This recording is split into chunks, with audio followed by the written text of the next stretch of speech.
آپ اسے سمجھا سکتے ہو کہ تم نے کل تو ہرن کھایا ہے، ابھی چھوڑو، ایک ہفتہ بعد دوبارہ ٹرائی مارنا ہے بھائی، ابھی تھوڑا دوسروں کو کھانے دو۔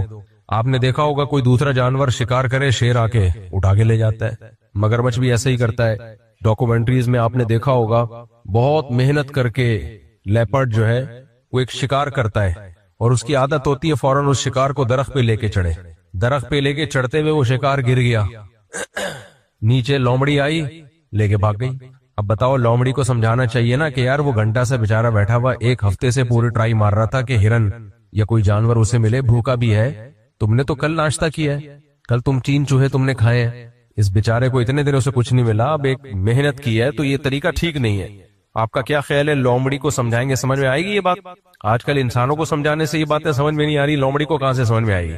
یہ میں اتنی بات کیوں کر رہا ہوں، اس پہ اتنی زور کیوں لگا رہا ہوں؟ اصل میں یہ جو لبرل دنیا ہے نا، سیکولر دنیا ہے، اس دنیا میں، اس سیکولر اور لبرل دنیا نے انسان کو خواہشات کا غلام بنایا ہوا، بس اپنی خواہشات پوری کرو، زنا کرو، چرس پیو، شراب پیو، مزے اڑاؤ۔ اس نے انسان کو خواہشات کا غلام بنا دیا ہے، اور اس خواہشات کی غلامی سے 2 نقصان ہوئے، ایک اللہ سے ریلیشن ختم ہو گیا، ایک آپس میں ریلیشن کی ایسی کی تیسی ہو گئی۔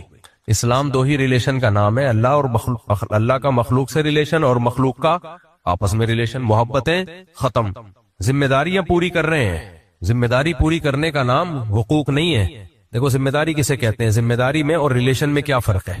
باپ اپنی اولاد کو کھلاتا ہے، آپ کا کیا خیال ہے، ذمہ داری پوری کرنے کے لیے کھلاتا ہے یا تعلق کی بیس پہ کھلاتا ہے؟ بولے نا، ریلیشن کی بیس پہ کھلاتا ہے نا۔ شوہر جو بیوی کو کھلاتا ہے، کیا صرف ایک قانون کی ضابطے کو پورا کرنے کے لیے کھلاتا ہے یا اس لیے کھلاتا ہے کہ میری بیوی ہے؟ ضابطہ پورا کرنے کے لیے اگر کھلائے گا نا، وہ تو پھر پوری کیلکولیشن کرے گا کہ اتنا نفقہ بنتا ہے، آڈٹ ہوگا پورا وہ سسٹم کہ اتنا بنتا ہے جو شرعن و عقلن میرے اوپر لازم ہے، اس سے زیادہ تو بنتا ہی نہیں ہے۔ تو ایسا تھوڑی ہوتا ہے، اولاد کو آپ کھلاتے ہیں، ریلیشن کی بیس پہ آپ کی اولاد ہے۔ اب دیکھو فقہاء نے مسئلہ بیان کیا کہ لڑکا جب بالغ ہو جائے تو اس کا نفقہ باپ پہ واجب نہیں ہے، قانون تو یہی ہے اسلامی، لیکن کیا دنیا میں ایسا باپ دیکھا کہ لڑکا بالغ ہو گیا وہ کہ قانوناً شرعن و عقلاً مجھ پہ لازم نہیں ہے، نکل گھر سے باہر؟ کبھی کوئی ایسا کرتا ہے؟ بھائی یہ قانون کا سہارا تو جب لیا جائے گا جب کوئی لڑائی ہو جائے آپس میں، ادروائز شریعت نے کہا ہے بھائی باپ ہے تو اولاد کو کھلائے گا، اور جب باپ بوڑھا ہوگا تو پھر کون کھلائے گا؟ اولاد کھلائے گی۔ تو ریلیشن ریلیشن ریلیشن، تعلق تعلق تعلق، پورے دین کی بنیاد اس پر ہے۔ بات سے بات نکلتی ہے، میں اس بیان کو سمیٹتا ہوں لیکن بکھرتا ہے بہت زیادہ بیان، کیا کروں، مجبور ہوں۔ تو ٹاپک کو پکڑ کے رکھا کریں آپ، کہاں سے ہم چلے تھے تاکہ وہاں پہ آؤں دوبارہ۔ آپ کو یاد ہے کہاں سے چلے تھے؟ تعلق کی بنیاد پہ تو آیا ہوں، وہ ریلیشن بھی نہیں۔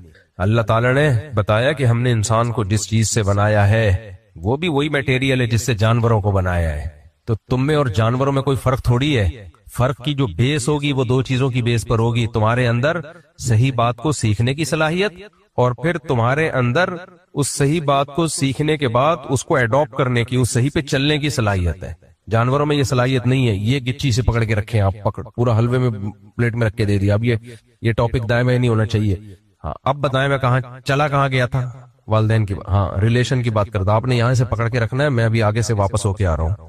تو ریلیشن ریلیشن ریلیشن، وجہ کیا ہے؟ اسلام ریلیشن پہ پتہ ہے کیوں یقین رکھتا ہے؟ اللہ تعالیٰ نے انسانوں کو یہ جو ڈپریشن، اسٹریس اور مسائل ہے نا، انسان کو سب سے زیادہ ضرورت محبتوں کی ہوتی ہے۔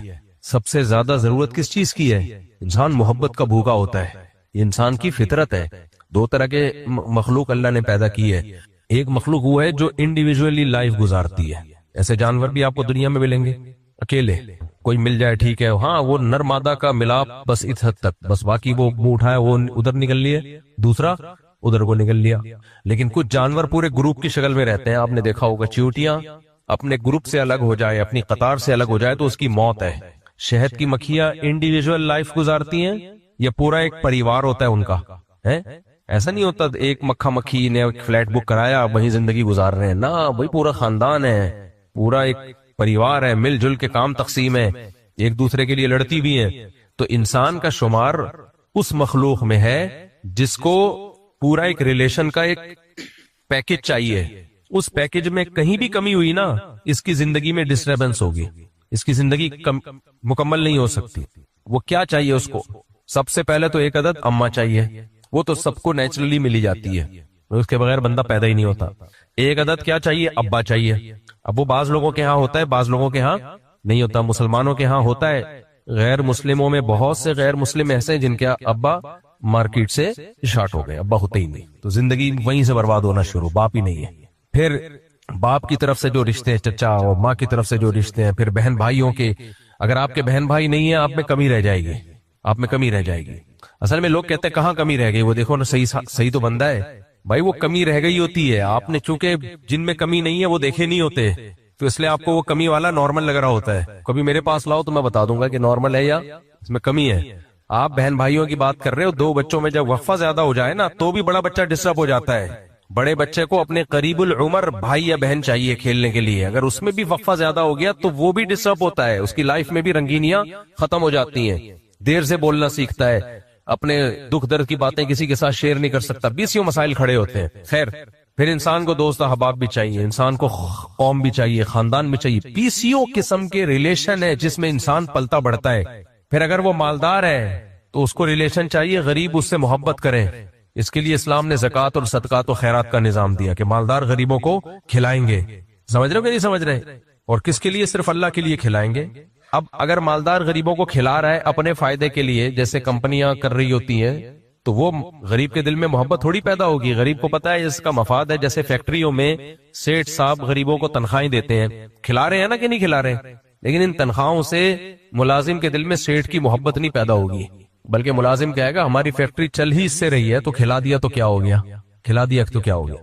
لیکن زکوٰۃ اور صدقہ خیرات میں یہ تصور نہیں ہوتا، بلکہ وہاں تو یہ انما نطعمکم لوجہ اللہ، بھائی ہم تمہیں اللہ کے لیے کھلا رہے ہیں، اللہ دینے والا ہے، ہم تقسیم کرنے والے، ہمارا ہے ہی نہیں، یہ تو اللہ کا دیا ہوا مال ہے، اللہ نے کہا ہے کہ دو، تو ہمارا تو ہے ہی نہیں، یہ تو شکریہ بھی نہیں مانگتے ہم تم سے، لا نرید منکم جزاء ولا شکورا، ہم تم سے اس کا بدلہ بھی نہیں مانگتے اور اس کا شکریہ بھی نہیں مانگتے، تھینک یو بھی مت کہنا ہمیں، ایسا نہ وہ ثواب ضائع ہو جائے ہمارا۔ تو بتاؤ اس سے امیر کا غریب سے ریلیشن بنے گا کہ نہیں بنے گا؟ ہے بھائی۔ پھر اپنے رشتہ داروں پہ خرچ کرنا، رشتہ داروں پہ خرچ، زکوٰۃ دینے کا دگنا ثواب بتایا نبی صلی اللہ علیہ وسلم نے۔ کیوں بتایا دگنا؟ رشتہ جڑے گا بھی اس سے اور صدقے کا ثواب بھی ملے گا، تو صدقے کا تو مل ہی رہا ہے، دوسرا رشتہ جوڑنے کا بھی ثواب مل رہا ہے، رشتہ جوڑنے کا بھی ثواب مل رہا ہے۔ تو اچھا، اب مسئلہ کیا ہے؟ جب رشتوں کو جوڑنے کا حکم دیا نبی صلی اللہ علیہ وسلم نے، یہاں بیان میں خواتین بھی آتی ہیں، خواتین کا کام بہت امپورٹنٹ ہے رشتے جوڑنے میں۔ آج کل توڑنے کا کردار زیادہ ہو رہا ہے، جوڑنے کا کردار کم ہو رہا ہے۔ ہر وہ چیز جو رشتے توڑنے کا ذریعہ بنتی ہے اس پہ پابندی لگائی۔ غیبت کرنے سے رشتے جڑتے ہیں یا ٹوٹتے ہیں؟ ٹوٹتے ہیں، غیبت پہ پابندی لگائی۔ اور خواتین کو الگ سے حکم دیا گیا غیبت سے بچنے کا، کیونکہ مرد تو مصروف ہوتے ہیں سارا دن جاب، خواتین گھر میں بعض دفعہ فارغ ہوتی ہے، دو انٹیاں آگے بیٹھ جائیں گی تو کسی تیسری انٹی کی برائیاں شروع۔ نبی صلی اللہ علیہ وسلم کے پاس دو خواتین آئیں، آپ نے فرمایا تمہارا روزہ ہے؟ انہوں نے کہا ہاں۔ فرمایا نہیں تمہارا روزہ نہیں ہے۔ انہوں نے کہا ہم نے تو روزہ کی نیت کی۔ آپ نے فرمایا الٹی کرو۔ جب الٹی کی نا تو اس میں گوشت کے لوتھڑے نکلے، تو آپ نے فرمایا تم نے کسی کی غیبت کی تھی۔ کتنا بڑا جرم ہے دیکھو غیبت کرنا، کہ وہ باقاعدہ نبی کے معجزہ کے طور پر اللہ نے وہ گوشت کے لوتھڑے نکال دیے ان کے، کہ یہ تم نے کھایا ہے، مردہ کا گوشت کھایا تم نے۔ اور آج ہماری کوئی محفل غیبت کے سے پاک ہوتی ہے؟ تو غیبتوں سے ریلیشن ٹوٹتے ہیں۔ اسلام نے کیا کر دیا؟ پابندی۔ اچھا، قوموں کا مذاق اڑانے سے دوسری قوم کے ساتھ تعلقات اچھے ہوتے ہیں یا خراب ہوتے ہیں؟ خراب۔ جتنی بھی قوم پرستی ہے، پٹھان ایسے ہوتے ہیں، مہاجر ایسے ہوتے ہیں، پنجابی ایسے ہوتے ہیں، سندھی ایسے ہوتے ہیں، سرائکی ایسے ہوتے ہیں۔ ابے جب آپ نے بول دیا کہ مہاجر ایسے ہوتے ہیں یا پنجابی ایسے ہوتے ہیں، کوئی پنجابی بیٹھا ہوا ہو، اس کے دل میں فوراً پتہ ہے شیطان ڈالے گا کہ اس کی قوم کا مذاق اڑاؤ، یہ مہاجر ہے پنجابیوں کا مذاق اڑا رہا ہے، تو پنجاب والا فوراً کہے گا نہیں نہیں مہاجر ایسے ہوتے ہیں، ان میں تو یہ خرابی ہوتی ہے۔ تو ایک دوسرے کی خرابیاں نکالتے رہو گے، بالآخر یہ قوم پرستی بڑھے گی اور بالآخر تلواریں نکلیں گی اور بالآخر ایک دوسرے کو مارنا کوٹنا شروع کر دیں گے۔ اور یہ قوم پرستی کی جنگ ایسی ہے، اس کا کوئی اینڈنگ پوائنٹ ہے ہی نہیں۔ کیوں اینڈنگ پوائنٹ نہیں ہے؟ فرض کرو مہاجروں کی پنجابیوں سے اللہ نہ کرے لڑائی ہو گئی، پنجابی ایسے ہوتے ہیں اور جیت گئے، فرض کرو، میں فرض کر رہا ہوں، کوئی جتوا نہیں رہا، مہاجر جیت گئے اور وہ ان کا غلبہ ہو گیا، تو پھر مہاجروں میں 20 قومیں ہیں، بہاری الگ ہیں، ملواری الگ ہیں، ہے بھائی، دہلی کے الگ ہے، یو پی کے الگ ہے، سب کے اس بولنے کا لب و لہجہ بھی تھوڑا تھوڑا الگ ہے. دہلی والے تھوڑا سا الگ اسٹائل سے بولتے ہیں، ہم لوگ سہارنپور کے، ہماری زبان میں تھوڑی شدت ہے، تشدید لگا دیتے ہم لوگ. سہارنپور کی جو اردو ہے نا اس میں شدت ہے. تو پھر وہ آپس میں لڑ رہے ہیں، تو لڑ کے کوئی پھر بھئی وہ تو بہاری ہے نا، تو ہم بہاری نہیں ہے. وہ تو قوم کی کوئی آخر میں 2-4 آدمی باقی رہ جائیں گے، کیونکہ قوم کے اندر قومیں ہوتی ہیں. پنجاب کے اندر کتنی قومیں ہیں، ارائی الگ ہے، راجپوت الگ ہے، گجر الگ ہے، 20 قسم کی قومیں. ہزارہ کے اندر پٹھانوں میں بہت قومیں ہیں. تو بھائی یہ تو ابھی وہ اس لیے آپس میں نہیں لڑ رہے کہ دوسرے لڑنے کے لیے موجود ہیں. جب دوسری لڑائی ختم ہوگی تو پھر آپس میں لڑو گے. تو اس لیے اسلام نے قوم پرستی کی بنیاد ہی کو جڑ سے اکھاڑ دیا ہے، بنیاد کو جڑ سے اکھاڑ دیا. کیوں؟ اس سے نفرتیں پیدا ہوتی ہیں. دیکھو مجھے ایک بات بتاؤ، آپ کی اولاد ہو، باپ کی سب سے زیادہ خواہش کیا ہوتی ہے کہ یہ آپس میں محبت سے رہے. ہوتی ہے کہ نہیں ہوتی؟ اگر آپ کے بیٹوں میں کوئی معذور ہے اور ایک صحت مند ہے، وہ صحت مند بیٹا اس معذور کا مذاق اڑانا شروع کر دے، سب سے زیادہ غصہ اس پہ کس کو آئے گا؟ باپ کو، کہ وہ چاہے گا کہ یار یہ میرے سب برابر ہیں. تو حدیث میں آتا الخلق عیال اللہ، مخلوق اللہ کا خاندان ہے، اللہ کا خاندان ہے. اللہ چاہتے ہیں یہ سب آپس میں محبت سے رہیں، لڑے نہیں. کس طرح سے رہیں؟ آپس میں محبت سے رہیں. تو محبت سے رہنے کے لیے ضروری تھا صحت مند کسی معذور کا مذاق نہ اڑائے. اس لیے ہمیں حکم دے دیا لا تلمزوا انفسکم، کسی کا مذاق نہ اڑایا کرو، اندھا ہے، کانا ہے، لنگڑا ہے، یہ مذاق مت اڑایا کرو. پھر لا یسخر قوم من قوم، ایک قوم دوسری قوم کا مذاق نہ اڑائے. کیوں؟ جب مذاق اڑاؤ گے تو وہ آپ کا مذاق اڑائیں گے. قوموں پہ لطیفے بن رہے ہوتے ہیں، اس کا نتیجہ کیا نکلتا ہے؟ عصبیت، اندر عصبیت، لسانیت، قوم پرستی کی آگ بھڑکتی ہے. تو آہستہ آہستہ کیا ہوتا ہے؟ اس سے نفرتیں پیدا ہوتی ہیں. تو اسلام نفرتوں کا مذہب ہے یا محبتوں کا مذہب ہے؟ بولو نا کیا ہوگا.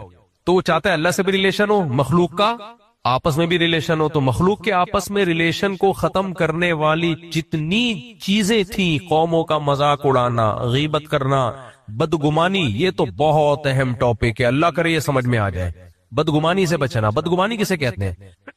جب تک 100% کسی کے بارے میں یقین نہ ہو نا، اس کے بارے میں رائے قائم نہ کی جائے. میں اکثر ایک واقعہ سناتا ہوں نا، بہت دفعہ سنایا ہے، نئے لوگ آ جاتے ہیں، دوبارہ سنا دیتا ہوں. جب مجھے وہ واقعہ 40 سال سے یاد ہے تو اللہ نے کسی وجہ سے یاد رکھوایا ہوا ہے نا. کیا خیال ہے؟ 40 سال سے ایک واقعہ مجھے یاد ہے اور چھوٹا سا واقعہ ہے، تو کوئی وجہ تھی نا، اللہ نے مجھ سے کہلوانا تھا ممبر پہ. میں 10-12 سال کی عمر ہوگی میری، میں تبلیغ والوں کے ساتھ محلے میں گشت کر رہا تھا. ایک صاحب آئے ہمارے سامنے، مین گیٹ سے اندر گھسے ہیں. تبلیغ والوں نے نوک کیا دروازہ. کوئی بچہ آیا، بیٹا ابو ہیں گھر پہ؟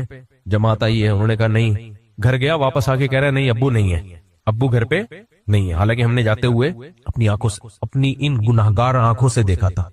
صحیح ہے. اچھا، ہمارے حضرت مفتی رشید احمد صاحب اس تکلف کے قائل نہیں تھے. گناہگار آنکھیں، گناہگار ہے تو توبہ کرو نا، پبلک کو کیوں بتا رہے ہو؟ تو مفتی رشید احمد صاحب کا رائے یہ تھی کہ یہ نہ پڑھو تکلف میں. حضرت اپنے آپ کو احقر بھی نہیں لکھتے تھے. ہمارے رواج ہے تواضع لکھا جاتا ہے احقر، یعنی سب سے حقیر، فقیر. حضرت نہیں لکھتے تھے. فرماتے اللہ نے اشرف بنائے تو ہم حقیر کیوں ہیں؟ کیا خیال ہے؟ بس ان کی ایک رائے تھی.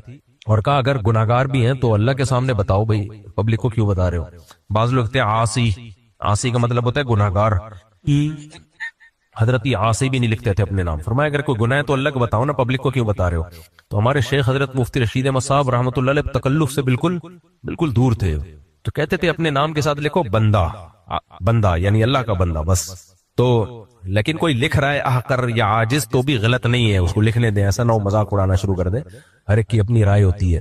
لیکن وہ نہیں لکھتے تھے گناہگار، عاصی، خاکسار، جیسے لکھتے نا ایسے ایسے تواضع میں گڑے جا رہے ہوتے ہیں. پھر فرمایا کہ یہ لوگ جو سب نہیں، جو بڑے علماء ہیں وہ تو الگ بات ہے، لیکن جو لوگ لکھ رہے ہوتے ہیں نا وہ بھی تکلف میں ہی لکھ رہے ہوتے ہیں، سمجھتے نہیں اپنے آپ کو. ایسا کسی نے لکھ دیا اپنے آپ کو حقیر، ناچیز، اور کوئی دوسرا کے کہتے جی آپ تو ہے ہی ناچیز، آپ تو حقیر ہیں. ایسا تیش چڑھے گا نا، چواٹ مارے گا رکھ کے. تو دل میں تو یہ ہے کہ میں بہت بڑی فلم ہوں، لکھ کیا رہے ہیں؟ حقیر، ناچیز، عاجز. تو ٹھیک ہے، جو لکھ رہا ہے اس کی نیت پہ شک نہ کریں، لیکن میں تو صرف مفتی رشید احمد صاحب رحمہ اللہ کا مزاج بتا رہا ہوں، وہ نہیں لکھتے تھے یہ سب چیزیں. اچھا خیر، تو ہاں، تو ہمارے سامنے وہ صاحب اندر گئے. تو تبلیغ میں جو ہمارے امیر تھے، اب ہمیں بدگمانی ہوئی نا کہ بندہ ادھر گیا اور آتے ہی لمبی پھینک دی اس نے. بچے نے ابو سے پوچھ کے آیا ہوگا کہ کہاں ہو، ابو نے بول دیا ہوگا کہ ان کو جا کے بول دو کہ میں گھر پہ نہیں ہوں. بعض بچے تو معصوم ہوتے ہیں, وہ آ کے بتا دیتے ہیں ابو کہہ رہے ہیں میں گھر پہ نہیں ہوں. بعض بچے یہ بھی معصومیت میں کہہ دیتے ہیں کہ ابو کہہ رہے ہیں میں گھر پہ نہیں ہوں. تو مجھے وہ دن یاد ہے, ہمارے امیر صاحب نے کہا دیکھو بیٹا, کسی سے بدگمان نہیں ہونا, کسی سے بدگمان نہیں ہونا. عین ممکن ہے کہ وہ آئے ہو, کوئی پانی وانی پیا ہو, اور کوئی پیچھے چھوٹا دربونی ہو, پتلی گلی گندی گلی ہو سکتا ہے وہاں سے واپس نکل گئے ہو. اور حقیقت یہ ہے کہ اس کا پورا امکان ہوتا ہے. بعض دفعہ بندہ گھر میں آتا ہے, پانی پیا اور گیٹ سے نکل کے چلا گیا. شریعت کا جب حکم ہے ہمیں کہ بدگمانی مت کرو, تو پھر تو شریعت تو یہی, جب آپ آئے ہو اللہ کی بات کرنے کے لیے, گشت کرنے کے لیے, تو آپ ہی قرآن پہ عمل نہیں کرو گے تو پھر ہم دین کی دعوت کیسے دیں گے؟ تبھی اللہ نے تبلیغی جماعت کو پوری دنیا میں پھیلا دیا ہے. کیونکہ ہم جو دین میں مشہور لوگ ہیں نا, سب سے بڑا مسئلہ ان کے ساتھ اخلاقیات. سمجھ رہے ہو کہ نہیں سمجھ رہے؟ سب سے بڑا مسئلہ کیا ہے؟ اخلاقیات سے عاری. آپ سے کوئی اختلاف کرے, کیسے کیسے الزامات لگانا شروع کر دیتے ہیں, یہ فلاں ہے, یہ دمکانہ ہے. مجھے تو وہی لفظ آج کل یاد آ رہا ہے, درباری اور کرنل اور بریگیڈیئر. صرف اس بیس پہ کہ آپ سے کیا کر لیا, آپ بولو بھائی رائے غلط ہے, یہ بولو 100 دفعہ, لیکن لمٹ کو کراس کرنے کی کوشش مت کرو. لمٹ کراس کرو گے اللہ کو جواب دینا پڑے گا, کسی کا کچھ نہیں جائے گا. اللہ پوچھے گا کہ آپ نے کیسے.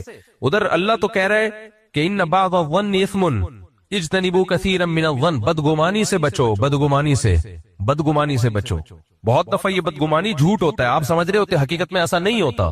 کوئی دلیل نہیں ہوتی اپنے مخالف پر جو چاہے. یہ مذہبی لوگوں میں بہت زیادہ ہے, سیاسی لوگوں کی تو بیس ہی یہی ہے.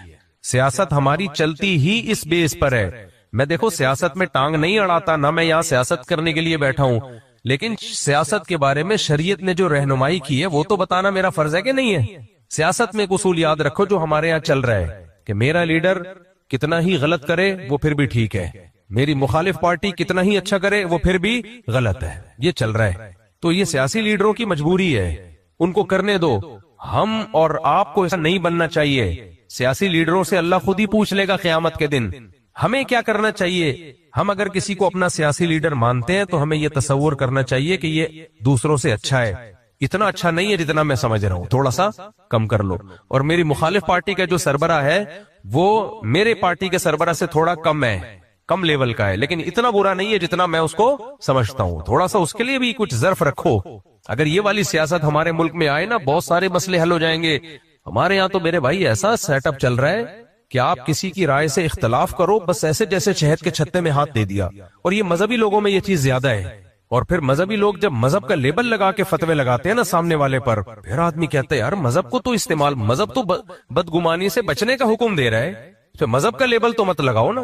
میں اس کی ایک مثال دیتا ہوں نا, شادی کی مثالیں بڑی جلدی سمجھ میں آتی ہیں لوگوں کے. شادی کی مثالیں, اس لیے میں شادی کی مثال لے دیتا ہوں, وہ جلدی نوجوانوں کے ایک دم سمجھ میں آ جاتے ہیں. سو بھی رہے ہوتے ہیں نا تو خراٹے لے کے بھی بیان میں سورے اڑ جاتے ہیں. ہاں بھائی چلو, اس لیے میں یہ مثال دیتا ہوں. دیکھو مجھے بتاؤ, آپ گئے 70, آپ کی عمر ہے 50 سال, آپ کو پتا چلا کسی گھر میں 9 سال کی لڑکی ہے لیکن وہ بالغ ہو گئی ہے. بعض دفعہ 9 سال کی عمر میں بچی بالغ ہو جاتی ہے. ایسے بہت سارے واقعات ہیں, آج بھی ہوتے رہتے ہیں. اب آپ نے وہاں جا کے اس کو نکاح کا پیغام دیا, اس کے ابا کو. اس کے ابا نے بولا تم اپنی عمر دیکھو اور میری عمر دیکھو, میری بچی کی عمر دیکھو, 9 سال ہے, میں کیسے کر دوں. اب آپ فوراً قرآن و سنت کا لیبل لگاؤ کہ سیدہ عائشہ کی بھی تو نبی سے شادی چھوٹی عمر میں ہوئی تھی, اور نبی کی عمر 50 سال تھی, 49 سال تھی, تو یہ تو سنت ہے. میں چاہتا ہوں یہ سنت زندہ ہو جائے. وہ جو بے وقوف ہے نا بیچارہ, جس کو قرآن و سنت کی گہرائی کا نہیں پتا, آپ نے اس کو آزمائش میں ڈال دیا کہ نہیں ڈال دیا ہے. عام جو لوگ ہوتے ہیں نا, سادہ لوگ ہوتے ہیں, ان کی مینٹالٹی اتنی ہائی نہیں ہوتی کہ وہ ڈیپ میں جا کے کسی حدیث کا مطلب سمجھ سکیں.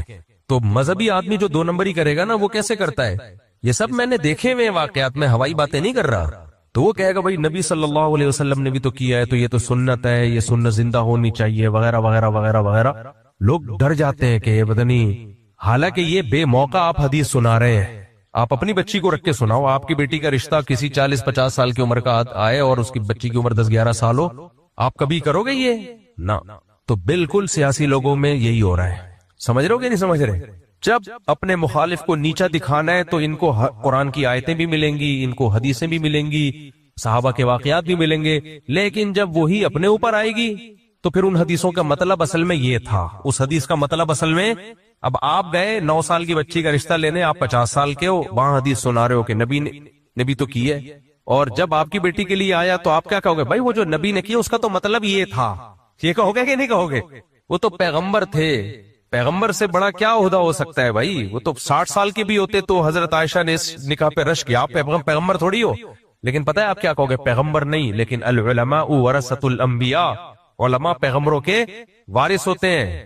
یہ بات بھی ٹھیک ہے. کیا آپ بھی اللہ پیغمبر کے وارث ہو یا نہیں ہو؟ کیا ہر عالم پیغمبر اللہ کے پیغمبر کا وارث ہوتا ہے؟ نہ باعمل علماء ہوتے ہیں.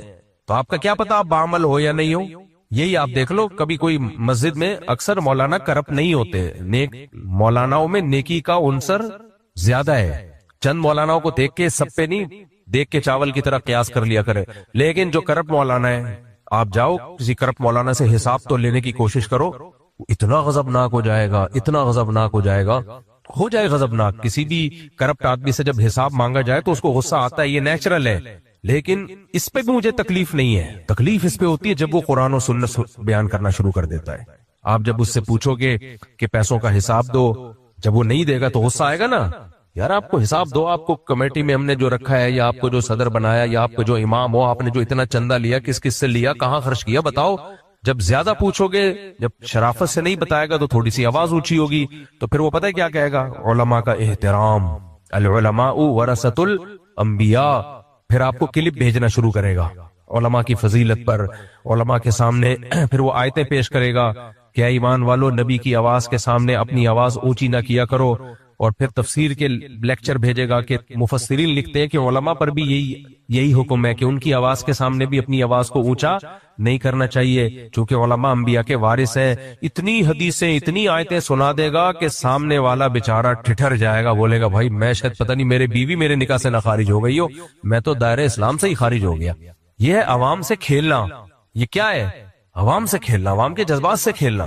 میاں بیوی میں جب جھگڑا ہوتا ہے، اب ہوتا کیا ہے؟ مثال کے طور پر شوہر نے بیوی کو ستایا، اس کا بیسک حقوق ادا نہیں کر رہا، اس کو تنگ کر کے رکھا ہوا ہے. یہ بہت گھروں میں دیکھنے کو ملتا ہے. بیوی فوراً اس کو حدیثیں بھیجنا شروع کر دیتی ہے، شوہر فوراً بیوی کو حدیثیں بھیجنا شروع کر دیتا ہے کہ دیکھو شوہر کا احترام اسلام میں کتنا فرض ہے. نبی صلی اللہ علیہ وسلم نے فرمایا لو کنت آمر احدا ان يسجد لاحد لامرت النساء ان يسجدن لازواجهن، کہ اگر حکم ہوتا کہ عورت سجدہ کرے تو کس کو حکم کرتی؟ شوہر کو. اتنا بڑا حق. یہ بے موقع آپ حدیثوں کا استعمال کر رہے ہو، یہ موقع نہیں ہے. اس سے پتہ ہے کیا خطرہ ہوتا ہے؟ بعض دفعہ عورت غضبناک ہو کے حدیث کا انکار کر دیتی ہے. ایسے واقعات آئے ہیں، شوہر بیوی پہ ظلم کر رہا ہے، اس کے حقوق ادا نہیں کر رہا. جب بیوی نے بے اکرامی کی، تھوڑی لڑائی کی، تو اس کو نبی کی حدیثیں سنانا شروع کر دی کہ شوہر کے سامنے آواز نہیں اٹھاؤ، یہ نہیں کرو. بیوی نے کہا معاذ اللہ نقل کفر نباشت، میں اس اسلام کو مانتی نہیں ہوں. غلط کیا اس نے، وہ تو کافر ہو گئی. لیکن اس کفر پہ ابھارنے والا کون ہے؟ شوہر، جو بے موقع حدیثیں سنا رہا ہے اس کو. یہ موقع تھوڑی ہے. آپ کو آپ کی غلطی بتائی جا رہی ہے، آپ کو یہ بتایا جا رہا ہے کہ آپ بنیادی نفقہ نہیں دے رہے، آپ گھر میں تمیز سے بات نہیں کر رہے. آپ جب گھر میں آتے ہو تو لگتا ہے کہ چنگیز خان بغداد میں داخل ہو چکا ہے، بچوں کی اسکول کی فیس نہیں دے رہے، وغیرہ وغیرہ جو چل رہے ہوتے ہیں جھگڑے. بل آیا ہوا ہے، اس کا بل تو دو، گیس کا بل. غائب ہو جاتے ہو، پتہ نہیں چلتا، 6-2 مہینے کدھر غائب ہوا ہوا ہے. لڑکوں کے لونڈے لپاڑوں کے ساتھ بیٹھے رہتے ہو رات 3 بجے تک. تو اب جب وہ لڑائی کرے گی تو فوراً شوہر کے حقوق بیان کرنا. یہ اللہ کے عذاب سے ڈرنا چاہیے. سمجھ میں آ رہی ہے بات کہ نہیں آ رہی؟ یہ سب میں مرض ہے. یہی عورت بھی کر رہی ہوتی ہے، وہ تمیز سے بات نہیں کر رہی، وہ آپ کے بیسک حقوق ادا نہیں کر رہی. اب آپ نے گھر میں ڈانٹ ٹپٹ کر دی تو فوراً وہ حدیثیں بھیجنا شروع کرے گی کہ نبی صلی اللہ علیہ وسلم کی اخلاق اپنی بیویوں کے بارے میں کتنے شائستہ اخلاق تھے، کتنے اچھے اخلاق سے. تو آدمی کا میٹر گھومتا ہے کہ یار ایک تو میرا بنیادی حقوق ادا نہیں کر رہی ہے، اوپر سے مجھے ہی حدیثیں. جب میں غصہ کرتا ہوں تو بتاتی ہے کہ سب سے حدیث میں آتا ہے سب سے اچھے اخلاق والا وہ ہے جس کے اپنی بیوی سے اخلاق اچھے ہوں. تو آدمی کی کھوپڑی گھومتی ہے کہ نہیں گھومتی؟ ایسے موقع پہ جو کچا ایمان والے ہیں وہ کیا کہہ دیتے ہیں؟ ہم مانتے ہی نہیں ان حدیثوں کو، جاؤ یہ حدیثیں کسی اور کو دکھانا. تو مرد کو جو اس ظلم پہ مجبور کیا حدیث کے انکار پر، یہ کس نے کیا ایسے موقع پہ؟ عورت نے. بے موقع نصیحت، یہی ماں باپ اور اولاد میں بھی چل رہا ہوتا ہے. ماں باپ اور اولاد میں بھی چل رہا ہوتا ہے یہ. مجھے ایک دفعہ ایک فیکٹری والے نے بلایا، بہت پرانا قصہ ہے، کسی کو پتہ نہیں چلے گا کس کی بات ہو رہی ہے، بہت پرانا قصہ ہے. فیکٹری کے سیٹھ نے بلایا اصلاحی بیان کے لیے. میں نے کہا چلو پبلک میں اصلاحی بیان کر دیتا ہوں. تو میرا کسی بیان کا کوئی معاوضہ نہیں ہوتا، سمجھ رہے ہو. تو میں چلا گیا، بیان کیا میں نے. تو مجھے آخر میں کہتے ہیں صاحب ایک چھوٹی سی بات بتاؤں آپ. میں نے کہا جی. کہہ رہے ہیں آپ ان کو تھوڑی نصیحت کر دو، یہ لوگ یہ کرتے ہیں کہ ہم ان کو ٹریننگ دیتے ہیں, فیکٹری میں یہ جاب کرتے ہیں, پھر جہاں ان کو اچھی تنخواہ ملتی ہے نا, یہ فیکٹری چھوڑ کے بھاگ جاتے ہیں, کہیں اور جاب تلاش کریں. تو یہ غلط ہے نا. میرے پاس 5 سال 6 سال کام کیا, تو اب یہ تو نہیں ہے نا کہ یار اچھی تنخواہ مل گئی تو چھوڑ چھاڑ کے بھاگ گئے. تو ان کو تھوڑا غیرت, حمیت, تعلق, ریلیشن, تعلق اتنا عین نکالتے ہیں نا جب یہ اپنا مسئلہ ہوتا ہے. تعلق, علماء کے فضائل, ایسے تجوید کے ساتھ حلق سے نکلتا ہے سب کچھ. تو مفتی صاحب ان کو بولیں کہ یار یہ تو نہیں ہوتا نا کہ یار اب وفا کا اور محبت کا اور غیرت اور حمیت کا تقاضا کیا ہے, یہی رہے. میں نے گھما دی بات. بعد میں نے کسی سے کہا ان سے کہو, میں نے نہیں بیان کیا اس پہ. میں نے کہا میں اس پہ بیان ضرور کروں گا اس ٹاپک پہ, لیکن اس طریقے سے کروں گا. ایک بیان تو ان کو کہوں گا میں کہ بھئی دیکھو آپ کو انہوں نے سکھایا وغیرہ وغیرہ جو بھی کرنا ہوگا. ایک بیان پھر جو سیٹ صاحب کو سامنے بٹھا کے کروں گا کہ آپ ان کو اتنی اچھی تنخواہ دو کہ یہ کہیں بھاگے ہی نہیں. کیا خیال ہے بھائی؟ بھائی یہ جو یہاں فیکٹری میں آئے ہوئے ہیں یہ اپنے فائدے کے لیے آئے ہوئے ہیں, یہ آپ کو ثواب پہنچانے کے لیے نہیں آئے ہوئے. اور آپ جو یہاں فیکٹری چلا رہے ہو آپ اپنے مالی فائدے کے لیے ان کو تنخواہیں دے رہے ہو. یہ کوئی عیدی سینٹر نہیں کھولا ہوا آپ نے کہ فری پھوکٹ میں آپ پیسے بانٹ رہے ہو ان کو. تو جب آپ اپنے فائدے کے لیے ان کو کم تنخواہ دے رہے ہو تاکہ فیکٹری کا پروفٹ زیادہ ہو, تو یہ اپنے فائدے کے لیے جہاں زیادہ تنخواہ ملے گی کیوں نہیں کھسکیں گے بھائی؟ کیا خیال ہے بھائی؟ اچھا میرے ماتحت جتنے بھی لوگ کام کرتے ہیں نا, آپ کسی سے بھی پوچھ لو, زیادہ لوگ نہیں ہے لیکن جو بھی تھوڑے لوگ ہیں, اب تو فاؤنڈیشن بن گئی تو اور بھی کچھ لوگ آ گئے ہمارے پاس, تو ہم نے ان کو ایک بات کہی ہوئی ہے کہ آپ کو کبھی بھی اچھی آفر کہیں سے آئے آپ چلے جانا, میں بالکل بھی ناراض نہیں ہوں گا. صحیح ہے نا؟ اپنے گارڈز کو بھی میں نے کہا ہوا ہے کہیں بھی اچھی, ہم جتنی تنخواہ دے رہے ہیں اس سے 1 روپے بھی کہیں بھی زیادہ مل رہا ہو چلے جانا. یہ نہیں سمجھنا کہ مفتی صاحب بولیں گے یار دیکھو غیرت بھی کوئی چیز ہوتی ہے. میں نے کہا میں نہیں سوچوں گا, اور میں نے ساتھیوں سے کہا کہ ہمیں چاہیے اپنے ماتحتوں سے اتنا اچھا سلوک کریں کہ ان کو ہم سے اچھی آفر کہیں سے آئے نہیں یاری میرے خیال ہے بات سمجھ. ہم ان کو اتنا پروٹوکول دیں کہ ہم سے اچھی آفر کہیں ملے ہی نہیں ان کو. آپ کو میں کچھ باتیں بتانے کی نہیں ہوتی لیکن بتا دیتا ہوں, تاکہ پرسنل باتیں ہوتی ہیں لیکن تاکہ لوگوں میں یہ رجحان بڑھے. صرف اس نیت سے بتا رہا ہوں میں, رجحان بڑھے. اپنے جو ماتحت لوگ ہیں نا ان کو اچھی رہائش دیا کرو, اچھا کھانا دیا کرو, اچھی تنخواہ دیا کرو, ان کی بنیادی ضرورتوں کا فل خیال کیا کرو. پھر وہ کام نہ کریں تو آپ ناراض ہو ان کے اوپر. اس میں کنجوسی مت کرو, ورنہ ہوگا پتہ ہے کیا ہے, تمہارے جو ماتحت ہوں گے وہ ہر وقت تلاش میں رہیں گے, ادھر سے کہیں سے آیا تو نکلو پتلی گلی سے. پھر بھی اگر ان کو کہیں اچھا آ رہا ہے تو نکل جائے. کیا خیال ہے بھائی؟ لیکن آپ کوشش کرو, آپ اتنا اچھا کرو کہ ان کو آپ سے اچھا کہیں مل ہی نہیں رہا ہو. تو کم وقت جو سیٹ ہے جو یا فیکٹری چلا رہا ہے وہ اپنے آپ کو تبدیل نہیں کرے گا کہ میں اتنی آفریں دے دوں, میں وہ کہے گا کہ ان کو نچوڑو بالکل ایسے. فیکٹریوں میں اتنی ارننگ ہوتی ہے نا کہ مزدوروں کی تنخواہ تو بہت تھوڑا حصہ ہوتا ہے اس کا, یہ ڈبل بھی کر دیں تو بھی ان کا پروفٹ کم نہیں ہوگا. وہاں سے ان کو نچوڑ کے بالکل سرنج سے ان کا خون نکال لیا ہوتا ہے. اور ہمارے یہاں جب اخبار چھپا کرتا تھا نا تو حضرت مفتی ابو لبابہ صاحب بھی تھے اس میں, تو جس رات کو اخبار نکلتا تھا اس رات بہت ٹف ٹائم ہوتا تھا. تو استاد جی تھے ہمارے حضرت مفتی ابو لبابہ صاحب, وہ کہتے تھے کہ بھئی کھانا ہمیں اس رات ٹائٹ کھلانا ہے, یعنی ادارے کی طرف سے. تو ایک دن کیا ہوا, دال وال آ گئی. صبح جو اخبار چھپا ہے نا پرنٹ دھندلا تھا اس میں, تو ادارے نے کہا کہ یار یہ اخبار میں خبر وہ دھندلے نہیں آ جاتے پرنٹ بعد وقت. تو استاد جی نے کہا کہ جب دال کھلاؤ گے تو پرنٹ دھندلا ہی آئے گا. تو کام دبا کے لو, جو ذمہ داری بنتی ہے, لیکن سلوک اچھا کرو, تنخواہیں ان کو زیادہ دو, ان کے بینیفٹس دو, جو کوئی جائز مطالبہ ہے وہ پورا کرو, اپنی طرف سے جتنا بنتا ہے نا اس سے زیادہ کرو.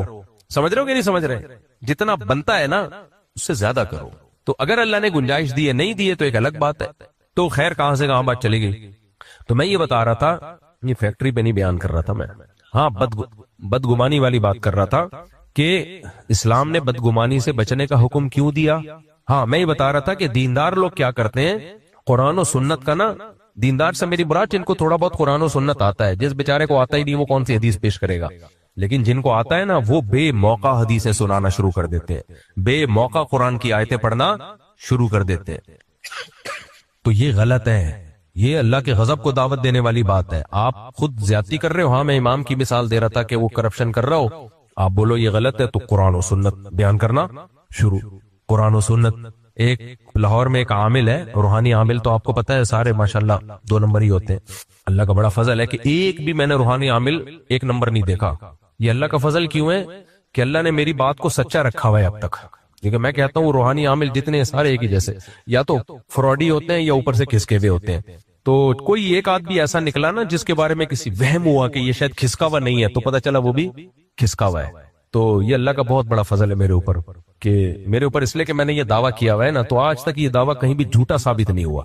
اچھا کچھ لوگ پتہ ہے امام حرم کوئی جو حرم میں کوئی بیت اللہ کی چابیاں، اب میں نام نہیں لوں گا ان کا، وہ ایسا نہ ہو کہ مسئلہ ہو جائے میرے لیے. حرم میں کوئی بڑے بڑے بزرگ شخصیت ہیں، تو کچھ لوگ پاکستان سے جا کے ان بزرگ شخصیت پہ دم بم کرتے ہیں اور پھر وہ کہتے ہیں دیکھو ہم تو ان کا علاج کر کے آئے ہیں. یہ بھی بہت چل رہا ہے، حرم میں فلاں بزرگ کا علاج کر کے آئے.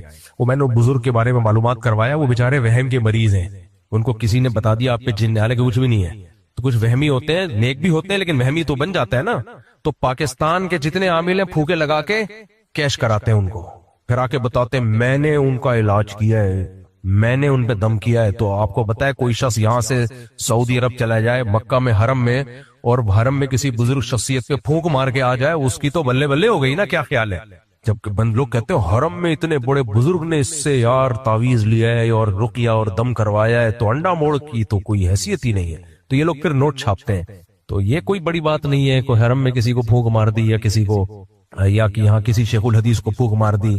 علماء کی جو فیلڈ ہے علماء اس میں ماہر ہوتے ہیں. باقی علماء کو بھی وہم ہو جاتا ہے اپنے بارے میں کہ پتہ نہیں جن آیا ہوا ہے، مجھ پہ چڑیل آئی ہوئی ہے، کیا آیا ہوا ہے. خیر، تو میں کیا بتا رہا تھا بھائی، بدگمانی سے بچنے کا حکم دیا اسلام نے تاکہ نفرتیں نہ پھیلیں.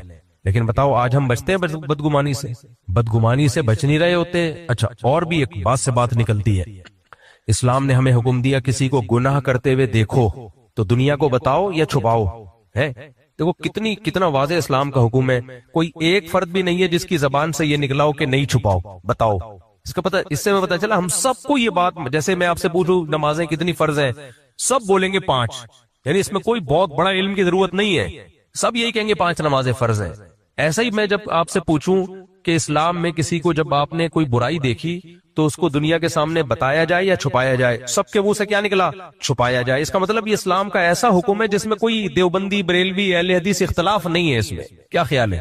لیکن چھپاتے ہیں. بولتے کیوں نہیں؟ کیا ہو گیا میرے بھائی؟ ایک تو مجھے بہت مشکل ہے، آپ کو بات سمجھانا بہت مشکل ہے. نہیں چھپاتے ہیں، بلکہ چھپانا تو دور کی بات، جو جرم نہیں بھی کیا ہوتا نا، اے آئی سے ایڈیٹنگ کر کے گما پہ، میرے نہیں تصویریں آ رہی تھی 4 بیویوں کے ساتھ بیٹھا ہوا ہوں، میں نے کہا پتہ نہیں کس کی انٹیاں لا کے میرے کھاتے میں ڈال دی. بھائی اللہ کا شکر ہے ہم لوگ اپنے گھر کی مستورات کو دنیا کے سامنے نہیں لاتے، ہم تو اس کو غلط سمجھتے ہیں، برقعے میں بھی نہیں لاتے تو، لیکن لا رہے ہیں. اور اچھا نیچے لوگوں نے لکھا ہے ماشاءاللہ ویل ڈن، زبردست. پھر کوئی انٹی آئی ہوئی ہے وہ پتہ نہیں میرے کھاتے میں ڈال دی. خیر، اور میری تو 4 ہیں تو میرے گھر والے سمجھ رہے ہیں شاید کوئی پتہ نہیں کی ہوئی ہے چھپ کے اس نے 5ویں ہے. تو میں قسمیں اٹھا رہا ہوں بھائی میرا کوئی تعلق نہیں ہے، میں جانتا بھی نہیں ہے کون ہے. تو جو جرم نہیں بھی کیا وہ بھی ڈال، اور لوگ تحقیق کیے بغیر چلائے جا رہے ہیں.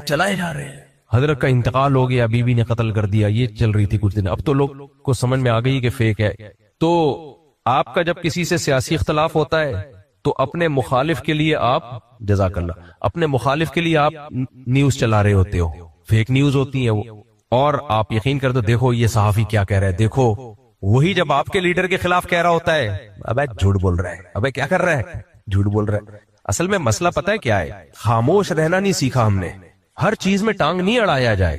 آپ کہتے ہو پھر مفتی صاحب آپ بھی تو بہت سی چیزوں میں ٹانگ اڑاتے ہو جو آپ کی فیلڈ نہیں ہے. دیکھو وہ آپ اس لیے کہہ رہے ہو کہ میری فیلڈ نہیں ہے کہ آپ کا اس میں اختلاف ہوتا ہے، اس لیے آپ کہہ رہے ہو میری فیلڈ نہیں ہے. میں نے سیاست میں ٹانگ کبھی بھی نہیں اڑائی ہے. کوئی خبر دینا یہ سیاست نہیں کہلاتا، یہ تو نیوز ہے نا. جس کے پاس معلومات ہو وہ دے دے.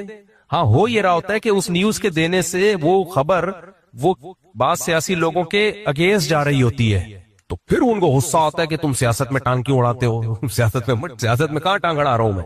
سیاست میں ٹانگ اڑانے کا مطلب تو یہ ہوگا کہ میں مشورے دے رہا ہوں کہ فلانے کو ووٹ دو اور فلانے کو ووٹ مت دو، وہ ٹھیک ہے وہ غلط ہے. یہ تو میں ممبر پہ کبھی کرتے ہوئے دیکھا، مجھے کبھی بھی نہیں کیا میں نے یہ. لیکن ظاہر ہے جب تو یہ سیاست میں نہیں میں ٹانگ اڑاتا، حالانکہ اتنا فارغ میں نہیں ہوں سیاست سے جتنا لوگ مجھے سمجھ رہے ہوتے ہیں کہ وہ سیاست کو کچھ بھی نہیں پتا. لیکن پھر بھی کچھ پتا ہو بھی تو میں ٹانگ نہیں اڑا رہا ہوتا سیاست میں. تو اب ہمارے ہاں کیا ہے، کسی کو نہیں پتا کچھ بھی، پھر بھی فیک نیوز پھیلائے جا رہے ہیں، خود بخود اس سے بنیادیں قائم کرتے چلے جا رہے ہیں. حالانکہ مجھے اور آپ سب کو معلوم ہے اللہ تعالیٰ نے قرآن میں حکم دیا ان جاءکم فاسق بنبأ فتبینوا کوئی خبر آئے تو تحقیق کرنی ہے، بغیر تحقیق کے آگے نقل نہیں کرنی۔ آپ مجھے بتاؤ سوشل میڈیا پہ ہر خبر صحیح ہوتی ہے تو آپ کیوں اس کو فوراً آگے بھیج دیتے ہو؟ آپ کہہ سکتے ہو کہ اب میرے پاس تحقیق کا ٹائم نہیں، کون تحقیق کرے گا؟ تو آپ بول دو کہ لا ادری، مجھے معلوم نہیں، یہ بول دو آپ کہ مجھے نہیں معلوم۔ اگر آپ کے پاس 100 خبریں دن میں آئیں، 100 تبصرے آئے، اور آپ 100 کے بارے میں یہ کہہ دو کہ مجھے نہیں پتا کہ یہ حقیقت کہہ رہا ہے یا جھوٹ بول رہا ہے، مجھے نہیں پتا، تو اس میں آپ کی شان گر جائے گی کیا؟ نہیں، آپ کی شان نہیں گرے گی، اس سے آپ کی شان بڑھ جائے گی۔ لوگ کہیں گے واقعی یار جب تک اس کو نہیں پتا ہوتا نا یہ بولتا نہیں ہے، لہذا جب بولے گا تو لوگ یقین کر لیں گے اب واقعی اس کو تحقیق ہے تبھی بول رہا ہے، ورنہ بولتا نہیں ہے۔ سمجھتے ہو کہ نہیں سمجھتے ہو؟ لیکن ہم سے چپ نہیں رہا جاتا، کیونکہ اگر میں نے بول دیا مجھے نہیں پتا تو لوگ کہیں گے تو جاہل کا بچہ ہے، تجھے تو پتہ ہی نہیں ہے۔ بھائی جو آپ کو جاہل کہہ رہا ہوتا ہے نا وہ اجہل ہوتا ہے، وہ آپ سے بھی بڑا جاہل ہوتا ہے، اس کو کون سا پتا ہے؟ عقیدت میں انسان اندھا ہوتا ہے، جب آپ کو کسی سے عقیدت ہو اس کے فیور میں جو نیوز ہے آپ کو سچی لگے گی، وہ اس کے اگینسٹ جو نیوز ہے آپ کو وہ جھوٹی لگے گی، اور جس کے آپ مخالف ہو اس کے فیور میں جو حدیث جو نیوز ہوگی وہ آپ کو جھوٹا لگے گا، اور اس کے اگینسٹ جو نیوز ہوگی وہ آپ کو فوراً سچی لگے گی۔ یہ انسان کی فطرت ہے، تو اس میں ہمیں حکم دیا گیا ہے نا نا نا نا، بنیاد یہ نہیں ہونی چاہیے کہ تمہیں اس سے محبت ہے یا نفرت ہے، بنیاد یہ ہونی چاہیے تمہارے پاس تحقیق ہے تو ٹھیک ہے، نہیں ہے تو چپ۔ حدیث میں آتا ہے من صامتا نجا، پہلے ہمیں اس حدیث کا مطلب ہی سمجھ میں نہیں آتا تھا، نبی نے فرمایا جو خاموش رہ گیا نجات پا گیا۔ مجھے نہیں اس حدیث کا مطلب سمجھ میں آتا تھا، اب سمجھ میں آتا ہے۔ بھائی بہت ساری جگہوں پہ خاموش رہنا یہ بہتر ہے، کون سی جگہوں پہ؟ جن میں آپ کو پوری تحقیق نہیں ہے ان پہ خاموش رہنا بہتر ہے۔ تو اب ہوتا کیا ہے، ہاں میں یہ بتا رہا تھا کہ آپ دوسروں کے راز فاش کرو، برا بلا کہو، اس سے محبت پھیلتی ہے یا نفرت؟ نفرت۔ تو اس لیے اسلام نے اس کام پہ پابندی لگا لی، کیونکہ اسلام کیا چاہتا ہے؟ محبتیں پھیلیں، نفرتیں نہیں پھیلیں۔ تو اس لیے اسلام نے کیا لگا دیا؟ اس پہ پابندی لگا دی کہ کسی کی برائی دیکھیے لوگوں کو مت بتاؤ لوگوں کو، لیکن آپ دیکھ لو ہم جب کسی کی برائی اول تو ہوتی نہیں ہے پھر بھی پھیلا دیتے ہیں بدگمانی کی بیس پہ، اور اگر ہوتی ہے تو بھی پھیلاتے ہیں، یہ بھی تو جرم ہے۔ لیکن جب مذہبی آدمی یہ کام کرتا ہے تو پھر آپ جب اس سے پوچھو یار شریعت نے تو حکم دیا اس کو چھپاؤ، تم دنیا کو کیوں بتا رہے ہو؟ تو پھر وہ مذہب کا لیبل لگائے گا، کہے گا ایکچولی اصل میں اگر میں نہ بتاؤں تو لوگ دھوکے میں آ سکتے ہیں، لوگ اس کو اچھا آدمی سمجھیں گے۔ لوگ کیا سمجھیں گے اس کو؟ لوگ اس کو اچھا آدمی سمجھنا شروع کریں گے، پھر لوگوں کو نقصان ہو جائے گا کہ یہ تو اچھا نہیں ہے۔ ایسے تو میرے بھائی پھر تو اللہ کا جو حکم ہے کہ کسی کی برائی میں دیکھا تو پردہ ڈالو، وہ اس حکم کی تو کوئی حیثیت ہی نہیں رہی۔ یہ تو ہر آدمی کے بارے میں، ہر شخص کے بارے میں یہ امکان ہے نا۔ بھائی اسلام کہہ رہا ہے برے کو اچھا سمجھ لیا تو تیرا کیا نقصان ہو رہا ہے؟ سمجھنے دینا، اس کا اپنا معاملہ ہے۔ اللہ ہم تو ظاہر کے مکلف ہیں، ظاہر میں کیسا ہے۔ اسی لیے اسلام نے یہ کہا کہ کوئی کھلا گناہگار ہے، کھلا ڈلا گناہ کر رہا ہے، پھر اس کی ستاری نہیں ہے، کیونکہ اس نے اپنے گناہ کو خود ہی دنیا کے سامنے ظاہر کر دیا، پھر اس کی غیبت بھی نہیں کہلاتی۔ سمجھ میں آ رہی ہے بات کہ نہیں آ رہی ہے؟ ایک آدمی کھلا زنا کرتا ہے، سب کو پتا ہے، چھپتا ہی نہیں ہے، کمبخت کو اپنے گناہ پہ خود ہی ندامت نہیں ہے، اس کے بارے میں یہ کہہ دینا کہ یہ زنا کرتا ہے، اس میں یہ غیبت نہیں میں داخل نہیں ہے، کیونکہ وہ خود اپنے گناہ پہ شرمندہ نہیں ہے۔ لیکن ایک آدمی چھپ کے زنا کر رہا ہے، وہ نہیں چاہتا لوگوں کو پتا چلے، آپ نے دیکھ لیا، اب آپ لوگوں کو بتا رہے ہو، تو یہ حلال نہیں ہے، کبیرہ گناہ ہے، یہ بہت بڑا جرم ہے۔ یہ آج ویڈیوز وائرل ہوتی ہیں، فلانی کی ویڈیو وائرل ہو گئی، فلانی کی ویڈیو وائرل ہو گئی، لوگ ایسے شیئر کر رہے ہوتے ہیں، ابے پھیلا، ابے دیکھ۔ بھائی تم اس گناہ میں، وہ جو گناہ کر رہا ہے نا اس کو شاید کم گناہ ہو، اور جس نے اس کی ویڈیو بنا لی یا وائرل کر دی وہ ڈبل مجرم ہے، اس کی بخشش کا چانس ہے، تیری بخشش کے دروازے بند، کیونکہ اللہ کہے گا جب تو نے دوسروں کی ستاری نہیں کی تو اپنے گناہ کی ستاری کیوں مانگتا ہے ہم سے؟ سمجھ میں آ رہی ہے بات کہ نہیں آ رہی ہے؟ لیکن لیبل لوگ لگا لیں گے۔ ہاں یہاں علماء نے کہا ہے کہ اگر کوئی شخص کسی سے کوئی معاملہ کرنے جا رہا ہے، کوئی معاملہ کرنے جا رہا ہے، اور آپ کو پتا ہے کہ یہ بندہ معاملات میں کلیئر نہیں ہے، تو پھر خاص اس شخص کو جا کے بتایا جا سکتا ہے یار اس بندے سے لین دین نہیں کرنا، یہ بندہ لین دین میں صاف نہیں ہے۔ پھر بتانا صرف جائز نہیں بلکہ واجب ہے، تاکہ دوسرے مسلمان کو نقصان سے بچایا جائے۔ سمجھ رہے ہو کہ نہیں سمجھ رہے؟ تو وہ تو ایک الگ بات ہے، لیکن نارملی شریعت نے ہمیں حکم دیا چھپاؤ، پردہ ڈالو۔ آج پردے نہیں ڈالے جا رہے، میاں بیوی تو ایک دوسرے کے راز ایسا فاش کرتے ہیں، بڑے ہی بغیرت ہوتے ہیں، یہ اللہ معاف فرمائے۔ جو کیسز آتے ہیں نا، جب تک میاں بیوی میں محبت ہو نا، سبحان اللہ سبحان اللہ، جہاں علیحدگی ہوئی، ڈیورس ہو گئی، علیحدگی ہو گئی، جس کا جتنا بس چلتا ہے دوسرے پہ الزام ڈالتا ہے۔ خواتین کے مخصوص الزام ہے اپنے ہسبینڈ پہ، علیحدگی کے بعد خرچہ نہیں دیتا تھا، لڑکیوں سے ناجائز تعلقات تھے، فحش فلمیں دیکھا کرتا تھا، مارتا پیٹتا تھا، اور وغیرہ وغیرہ جو وہ لکھا ہوا ہوتا ہے اس پہ وکیل نے بنا کے دیا ہوا ہوتا ہے کہ ٹوٹل جتنے امکانات ہو سکتے ہیں نا کسی آدمی کے گندے ہونے میں، وہ سارے امکانات اس نے اے آئی سے نکالے ہوئے ہوتے ہیں۔ اے آئی کو وکیل نے بتایا ہوا ہوتا ہے کہ دنیا کا غلیظ ترین مرد، اس میں کیا کیا کوالٹیز ہونی چاہیے، تو اے آئی نے امریکہ، جاپان، کینیا، سوریا، ہر جگہ تمام ملکوں کا ڈیٹا کلیکٹ کر کے جتنا غلیظ پلید منحوس انسان ہو سکتا تھا نا، وہ سارا اس نے کہا انگلش میں لیا میرے سامنے۔ تو پھر وہ وکیل کیس بناتا ہے کورٹ میں عورت کی طرف سے، اس پہ گواہ بھی لے کر آتا ہے، اور پھر عورت کے ذریعے وہ الزام کس پہ ڈالا جاتا ہے؟ ہسبینڈ کے ذریعے۔ ایک دفعہ ایسے کوئی کیس میرے سامنے آیا، میاں بیوی 9 سال رہے اکٹھے، علیحدگی ہوئی تو بیوی نے جو کورٹ میں الزام ڈالا ہو، یہ میرا میاں ایسا تھا، تو میاں نے بولا کہ جج صاحب اتنا گندا میاں کے ساتھ 9 سال گزار کیسے لیے اس نے؟ اتنے گندے میاں کے ساتھ 9 سال، یہ پتہ نہیں 6 سال گزار کیسے لیے؟ اور یہی کام آدمی کر رہا ہوتا ہے ڈیورس کے بعد، ایسی تھی ویسی تھی، فلانی تھی ڈمکانی تھی، اتنے پاگل کے بچے۔ علیحدگی ہو گئی، چپ کر کے بیٹھ جاؤ یار، بولو میرا لینا دینا ہی نہیں ہے بھائی، اب علیحدگی ہو گئی تو میں نے کیا کرنا ہے، اب جیسی مرضی تھی مجھے کیا؟ نہ وہ چپ بیٹھتی ہے اور نہ یہ کمبخت چپ بیٹھتا ہے۔ دیکھو ایک اہم ترین بات، یہ جو شریعت نے کہا نا کہ آپ جو ہے کسی کی برائی کو دنیا کے سامنے ظاہر نہیں کر سکتے، لیکن چند مخصوص حالات میں کر سکتے ہیں، کسی کو ظلم کا خطرہ نہ ہو، تو ایسے ہی شریعت نے یہ بھی دائرہ کھینچا ہے۔ مثال کے طور پر یہاں کوئی جرم ہوتا ہے، آپ سر سید تھانہ میں جا سکتے ہو، ایسا نہیں ہو سکتا کہ آپ اسلام آباد کے تھانے میں ایف آئی آر کٹاؤ، وہ کہیں گے بھائی آپ کے علاقے کا، یہ ہمیں یہ اتھارٹی نہیں ہے۔ تو ایسے ہی خوب سمجھ لو، میاں بیوی میں جب علیحدگی ہو جاتی ہے نا، تو شریعت ان سے یہ اتھارٹی ہی لے لیتی ہے کہ ان میں کون صحیح تھا کون غلط تھا۔ اب تم اجنبی ہو، تمہارا کیا لینا دینا؟ کوئی اجنبی بندہ جا رہا ہو، میں بولوں یہ بندہ ایسا ہی، آپ بولو گے یار آپ کا کیا لینا دینا یار، بندے تو پی سی او گزر رہے ہوتے ہیں، آپ کا کیا لینا دینا اس سے؟ تو یہ اتھارٹی نہیں رہی نا ان کے پاس۔ جب میاں بیوی تھے تو پھر تو یہ خطرہ تھا کہ حق تلفی ہو رہی ہے، تو عورت بتاتی ہے میرا میاں ایسا ہے، تاکہ اس سے جو ظلم ہو رہا ہے اس کی تلافی ہو۔